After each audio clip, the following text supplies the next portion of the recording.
In April 2025, a single policy declaration from Washington sent shockwaves rippling through every major financial center on the planet. Within just 2 days, global equity markets hemorrhaged trillions of dollars in accumulated value. Supply chain strategists rushed to completely rewrite logistics frameworks that had remained stable for entire decades. Central bank officials in Frankfurt, Tokyo, and London initiated urgent emergency coordination calls. And ordinary American families, people simply trying to plan their household budgets for the month ahead, began to grasp a troubling reality. The prices they would soon encounter at store checkout lines were about to climb substantially. My name is Dav, and welcome to Hemsreports. I have dedicated my professional career to understanding the intersection where Chinese foreign policy meets global economic systems. I witnessed firsthand China's economic opening to the world. I observed its integration into the World Trade Organization framework. I watched its emergence as the planet's dominant trading nation. And now I am witnessing something I genuinely hoped humanity would never see again: the deliberate dismantling of the very economic architecture that delivered unprecedented material prosperity to billions of human beings across the globe. What transpired in April 2025 was not a precision strike against a foreign adversary. It was self-inflicted economic damage, a wound that Washington deliberately chose to open upon its own economic body, operating under the fundamental belief that China would somehow bleed more profusely from the injury. To genuinely understand how we arrived at this critical juncture, we must look far beyond the surface-level headlines and immediate reactions. We must examine the accumulating years of warning indicators, signs that too many influential observers consciously chose to disregard or dismiss. The relationship connecting the United States and China, once accurately described by diplomats as the single most consequential bilateral relationship defining the 21st century, did not collapse in a sudden dramatic moment. It eroded gradually, systematically, through an accumulating series of policy decisions that consistently prioritized short-term domestic political advantages over long-term economic stability and prosperity. Let me take you back to 2018, which represents a pivotal turning point. That year, the United States invoked Section 301 of the Trade Act of 1974, legislation originally designed for a fundamentally different economic era, to impose substantial tariff barriers on Chinese goods valued at approximately $50 billion in annual trade. The official stated justification centered on intellectual property protection concerns. But the underlying motivation ran considerably deeper: a fundamental national discomfort with China's accelerating economic ascent and growing global influence. The tariffs were systematically presented to the American public as economic attacks directed at China, as though Beijing would somehow reach directly into its national treasury and remit payments to Washington. This characterization was, and categorically remains, economically illiterate. Tariffs are not financial penalties paid by exporting countries. Tariffs function as taxes collected at border entry points, paid initially by importing companies, and those increased costs are then transferred, either fully or partially, to end consumers. Every credible economist worth consulting comprehends this fundamental principle. The Peterson Institute for International Economics, the Federal Reserve System, and even the U.S. International Trade Commission itself have produced exhaustive research studies confirming this basic economic reality. Yet the misleading narrative persisted in public discourse and political messaging.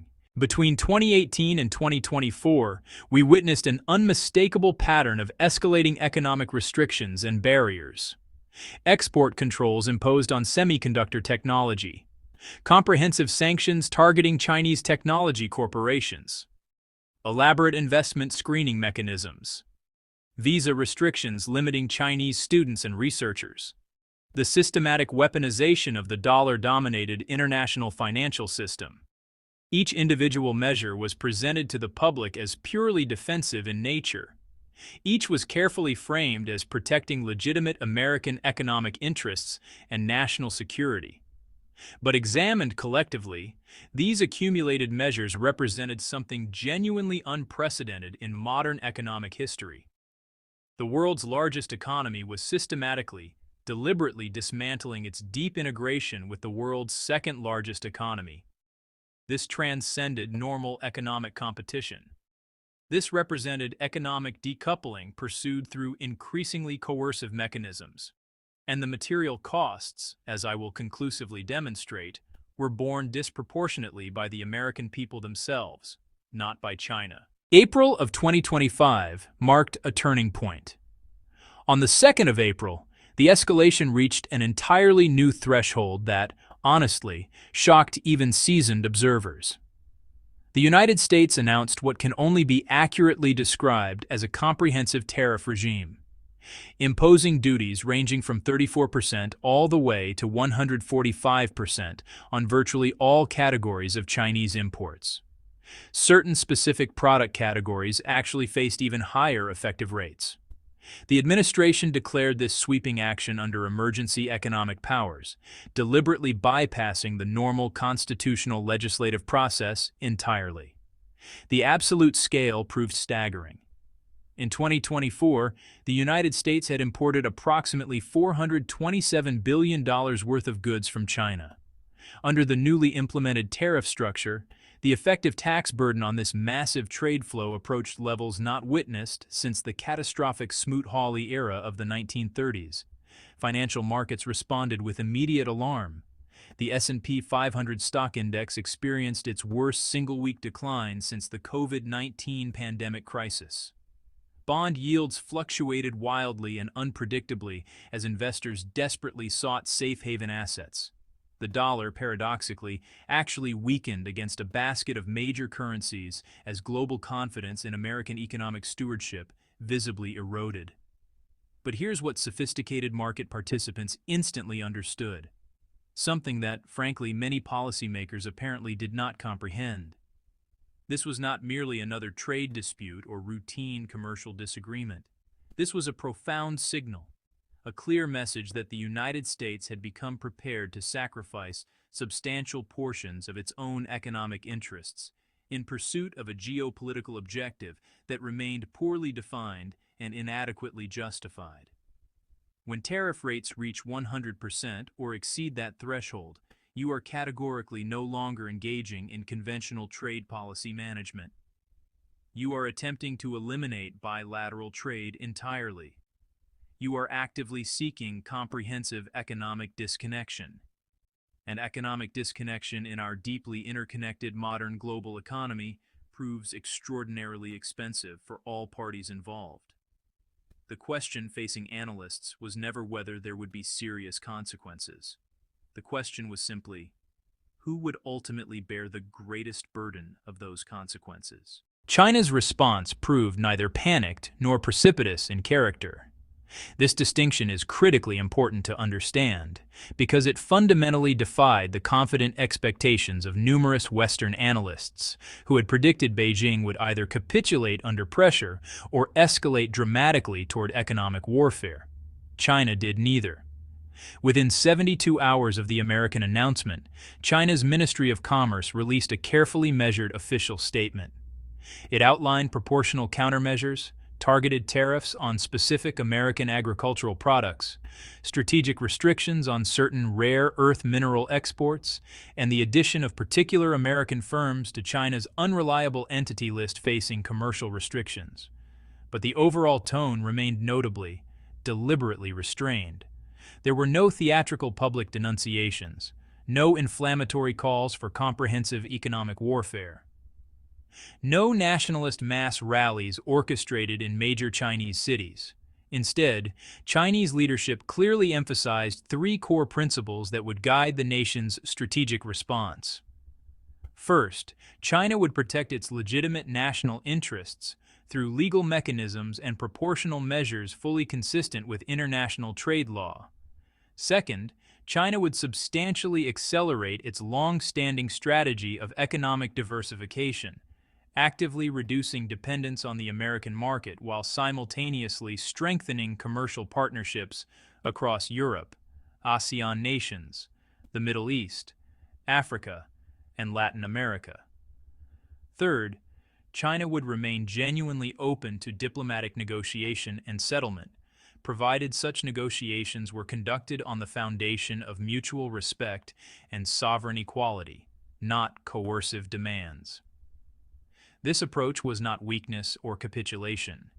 This represented strategic patience executed at the highest levels of statecraft.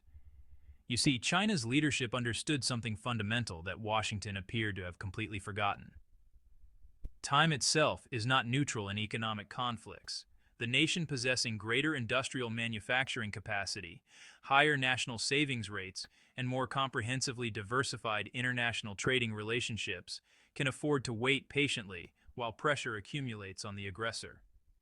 China's foreign exchange reserves exceeded $3 trillion, providing an enormous financial cushion. Its trade surplus with the entire world, not merely with America, provided substantial economic breathing room. Its Belt and Road partnerships spanning continents had systematically created alternative export markets for Chinese manufactured goods and alternative reliable sources of essential raw materials. In stark contrast, the United States was entering this economic conflict burdened with record fiscal deficits, persistent inflation concerns that refused to moderate, and a domestic manufacturing industrial base that had been systematically hollowed out over 4 decades of offshoring. The strategic asymmetry was decidedly not favorable to America's position, and China's leadership understood this reality perfectly, the concrete economic impacts. Let me now systematically break down the specific tangible impacts of these tariff measures, not in abstract theoretical terms, but in concrete economic realities affecting real people. First, the impact on American consumers. When you impose a 100% tariff on an imported television set, the retail price of that television does not magically remain stable, while China somehow absorbs the entire cost differential. Basic economics doesn't work that way.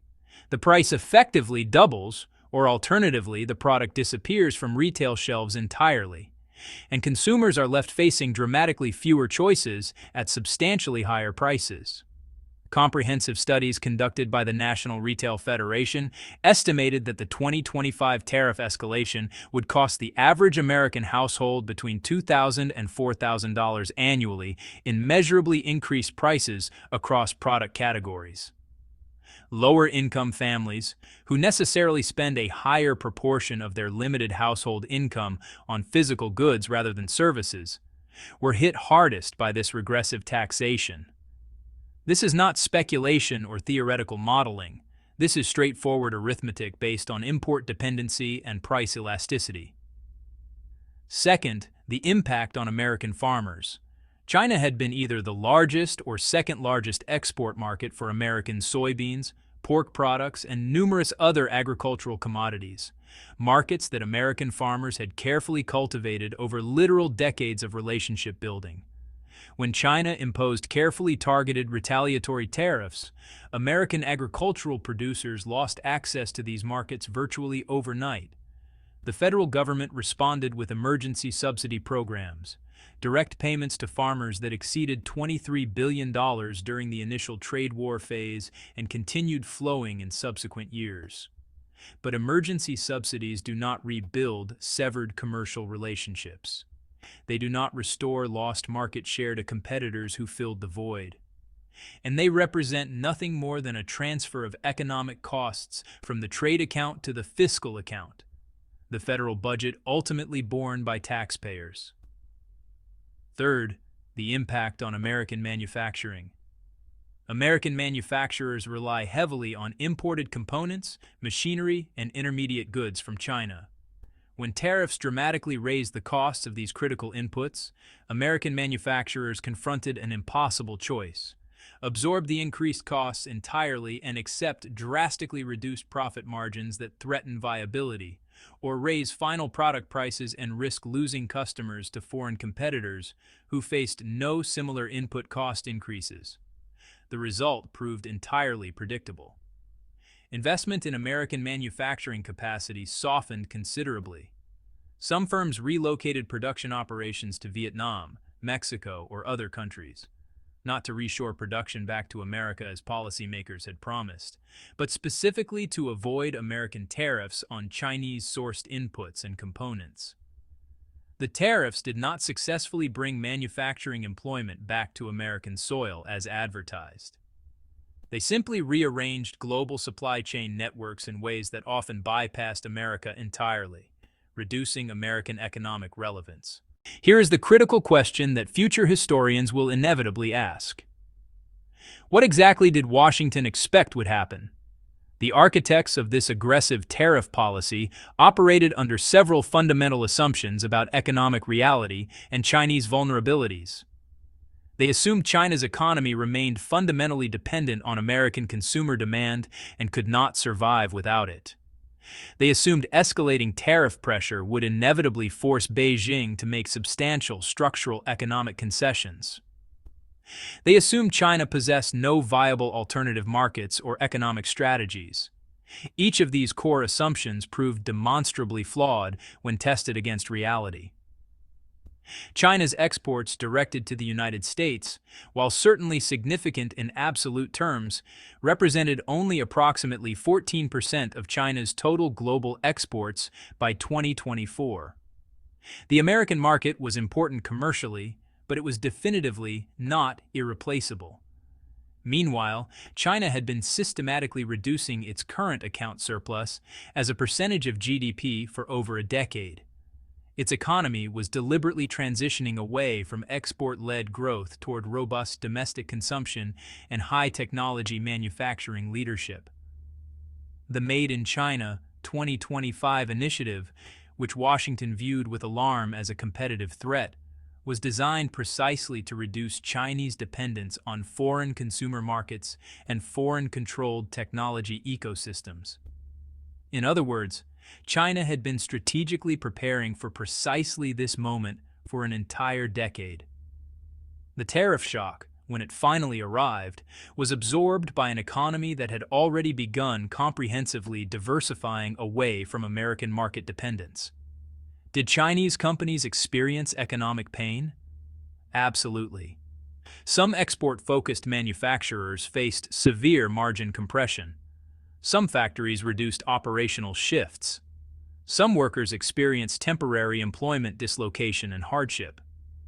But the Chinese economy did not collapse as predicted. It did not experience hyperinflation. It did not suffer mass unemployment or social instability. Instead, Chinese companies dramatically accelerated their strategic pivot toward alternative markets. Exports to ASEAN countries increased by robust double-digit percentages. The Regional Comprehensive Economic Partnership, the world's largest trade agreement encompassing 15 Asia-Pacific nations, provided substantial new commercial opportunities. Trade volumes with the European Union remained remarkably robust despite intensive American diplomatic pressure for transatlantic solidarity against China. The confident expectation in Washington was that China would bend under sustained pressure. China did not bend. And this fundamental miscalculation, this profound misunderstanding of China's genuine economic resilience and strategic patience, will define the consequences and costs for years, perhaps decades, to come. Let us now examine the objective scale and scope of these accumulating consequences through the rigorous lens of empirical data from credible institutions. The International Monetary Fund, in its April 2025 World Economic Outlook revision, downgraded global growth projections by a substantial 0.8 percentage points. The primary driver of this significant downgrade was not military conflict, not pandemic disease, not natural disaster or climate shock. It was trade policy, specifically human policy choices. The IMF explicitly cited the unprecedented escalation in tariff barriers between the world's two largest economies as the single most significant identifiable risk to global economic prosperity. The Federal Reserve Bank of New York published rigorous research indicating that the tariff escalation would reduce American GDP by between 1.0 and 2.0 percentage points over a 3-year projection period, This represents between $300 billion and $600 billion in permanently lost economic output and foregone prosperity. To contextualize this staggering figure, the entire annual budget of the United States Department of Education totals approximately $80 billion. The economic cost of the tariff war to the American economy alone was equivalent to eliminating several major federal agencies entirely. Core inflation in the United States, which the Federal Reserve had struggled intensively to bring below 3%, received an additional significant upward impulse directly from tariff-induced price increases. Imported goods became measurably more expensive. Domestic producers, facing reduced foreign competition, opportunistically raised their own prices. Wage demands increased as workers sought compensation for demonstrably higher living costs. The Federal Reserve, which had been preparing to continue its planned interest rate cutting cycle to support economic growth, was forced to pause indefinitely. Interest rates remained elevated considerably longer than originally projected. Housing markets softened. Small business lending contracted noticeably. The tariffs functioned in economic effect as a massive regressive tax administered unilaterally by the executive branch without any congressional appropriation or democratic accountability. Perhaps most significantly for America's long-term strategic interests and alliance structures, traditional allies began openly hedging their positions. Japan negotiated new comprehensive trade agreements with China that strategically reduced Japanese reliance on American economic intermediation. South Korea actively sought to balance its critical security alliance with the United States against its deep economic integration with China. European Union officials openly questioned whether transatlantic solidarity reasonably required accepting economic self-harm. The confident assumption that allies would automatically follow Washington's lead regardless of their own interests proved dramatically optimistic.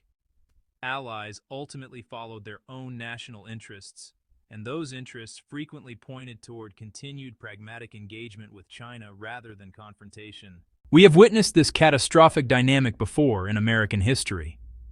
In June 1930, President Herbert Hoover signed into law the Smoot-Hawley Tariff Act, dramatically raising tariff barriers on over 20,000 categories of imported goods to record levels.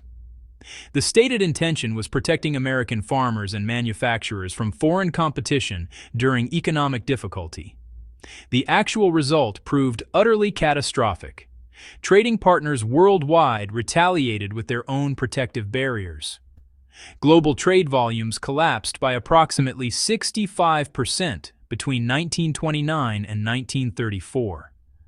The Great Depression, already underway, deepened substantially and extended for years longer than it otherwise might have. Unemployment in the United States ultimately reached 25% of the workforce. Smoot-Hawley did not single-handedly cause the Great Depression, but it unquestionably transformed a serious financial crisis into a civilization-threatening global economic catastrophe. It demonstrated conclusively that protectionism, once politically unleashed, generates retaliatory responses that policymakers cannot subsequently control or contain. Economists spanning the entire political spectrum, from free market advocates to Keynesian interventionists, have exhaustively studied Smoot-Hawley as perhaps the definitive cautionary tale in economic policy history. The lesson appeared crystal clear. Tariff wars represent negative-sum economic games where everyone ultimately loses. The only question is the magnitude of losses each party suffers. Yet in 2025, that hard-learned historical lesson appeared to have been completely forgotten or consciously dismissed as irrelevant to contemporary conditions. Proponents of the current aggressive tariff approach argued that China represented a unique special case, that strategic geopolitical considerations necessarily overrode conventional economic logic, that America's dominant position as the world's largest consumer market provided virtually unlimited economic leverage. These arguments echo almost word for word the confident arguments advanced in 1930, and the consequences, while not yet as severe as the 1930s catastrophe, follow an eerily similar pattern: retaliation, reduced trade volumes, increased economic friction, slower growth, rising consumer prices, growing political instability. History does not repeat itself precisely in identical form. But as Mark Twain reportedly observed, it certainly rhymes, and the rhyme we're hearing now proves deeply ominous. Within the United States, the political dynamics surrounding this economic conflict have grown increasingly complex and consequential.